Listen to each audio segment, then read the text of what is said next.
देवराज जी, कोटे में कोटा जिसको लेकर के सुझाव है सुप्रीम कोर्ट का 7 जजों का 6-1 से ये फैसला आया था, तो इस सुझाव को क्या केंद्र सरकार ने जो कहा है कि हम इस सुझाव को नहीं मानेंगे, आप किस तरीके से देखते हैं कि क्या कोटे के अंदर कोटा होना चाहिए या जो सिस्टम है उसी को बने रहने देना चाहिए?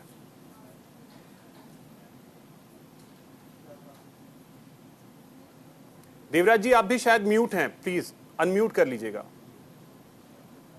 आ रही है मेरी आवाज? आ रही है अब।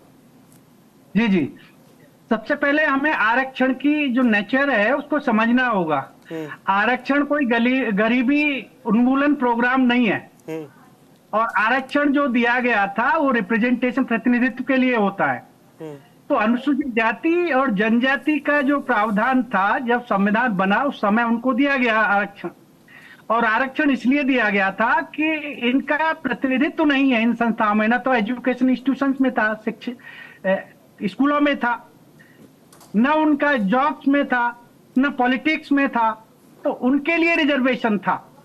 तो गरीबी, ये जो हम जोड़ के चलते हैं, जो आरक्षण को गरीबी उन्मूलन का प्रोग्राम जो लोग समझ रहे हैं उसे क्लियरिटी में उसे समझना चाहिए। आगे जो पॉलिटिक्स हुई है आरक्षण के ऊपर, जिस समाज को आगे आरक्षण दिया गया, क्या उनका प्रतिनिधित्व नहीं था, ये प्रश्न है मेरा। दूसरा ये है कि जो सुप्रीम कोर्ट का जो उनका जो जजमेंट आया है उसमें जो कहा गया है कि कोटा विद इन कोटा, तो ये बात बहुत पहले से चली आ रही थी, लोगों की डिमांड थी, समाज से ही इसकी मांग उठी थी और बहुत समय से इसके लिए समाज के लोग इसकी डिमांड कर रहे थे। तो उसमें ये निर्णय देखा गया कि बहुत सारे लोग बहुत आगे बढ़ जाते हैं और समाज के वो जो बहुत पीछे पिछड़े हुए लोग हैं वो पीछे ही रहते हैं, तो उनको कैसे आगे बढ़ाया जाए। तो ये एक पक्ष है कि उनका कैसे फिर ध्यान रखा जाए।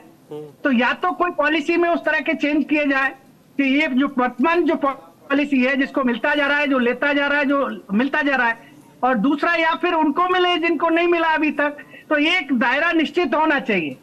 जहां तक तो मतलब आपको क्या लगता है, कोटे के अंदर कोटा होना चाहिए या नहीं होना चाहिए?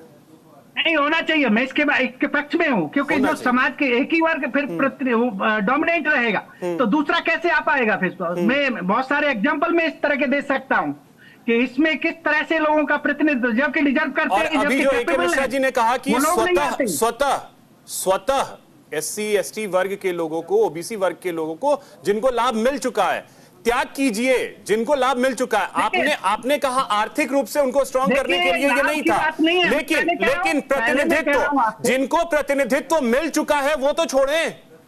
हाँ, वो छोड़े, मैं इस बात को कह रहा हूं। मैं ये कह रहा हूं कि जो ये गरीबी उन्मूलन प्रोग्राम नहीं है कि जिसको फायदा मिल गया वो छोड़ देगा। ये रिजर्वेशन रिप्रेजेंटेशन के लिए है और उसकी एक पॉलिसी, ये पॉलिसी का लेकर मैं फिर कह रहा हूं आपको, क्योंकि जिसको मिलता जा रहा है वो लेता जा रहा है। तो ऐसी पॉलिसी बननी चाहिए कि जिसको जो मिले फिर दूसरे को मिले, उस लेवल पर मिले, उससे आगे वाले लेवल पर मिले।